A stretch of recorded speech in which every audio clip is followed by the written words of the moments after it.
આજના તાજા અને મુખ્ય સમાચાર. રાજકોટમાં મોકાજી સર્કલ પાસે અંધાધૂંધ ફાયરિંગ. નજીવી બાબતે કાકા ભત્રીજા પર હુમલો. ભત્રીજા કૃષ્ણદીપસિંહનું મોત.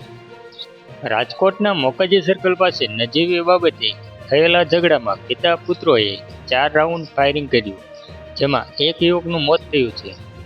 રાજકોટ શહેરના નાના માવ રોડ પર આવેલા મોકાજી સર્કલ પાસે બુધવારે એક સામાન્ય બાબતે થયેલી બોલાચાલીએ લોહી લુહાણ સ્વરૂપ ધારણ કર્યું છે.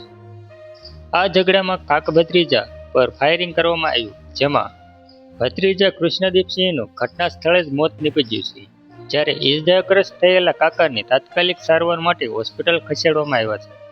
આ ઘટનાની વિગતોને આપતા એસીપી બીજે ચૌધરીએ જણાવ્યું કે મૃતક કૃષ્ણદીપસિંહ મોકાજી સર્કલ પાસેથી પગપાળા પસાર થઈ રહ્યા હતા, ત્યારે અજાણ્યા શખ્સો સાથે બાઇક ચલાવવા કે અન્ય કોઈ સામાન્ય બાબતે તેમની બોલાચાલી થઈ.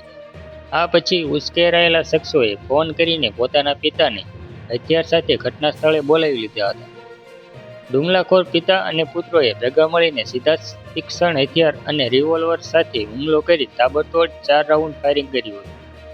આ ફાયરિંગના કારણે કૃષ્ણદીપસિંહને ગંભીર ઇજાઓ થતાં તેમનું સ્થળ પર જ મોત થયું હતું, જ્યારે મૃતકની સાથે હાજર તેમના કાકાને ઈજા પહોંચતા તેમને હોસ્પિટલ સારવાર અર્થે દાખલ કરવામાં આવ્યા છે.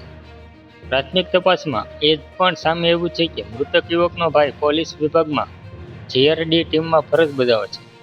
આ હત્યાની સનસનાટીભરી ઘટનાથી રાજકોટ પોલીસ બેડામાં ભારે ચકચાર મચી ગઈ છે.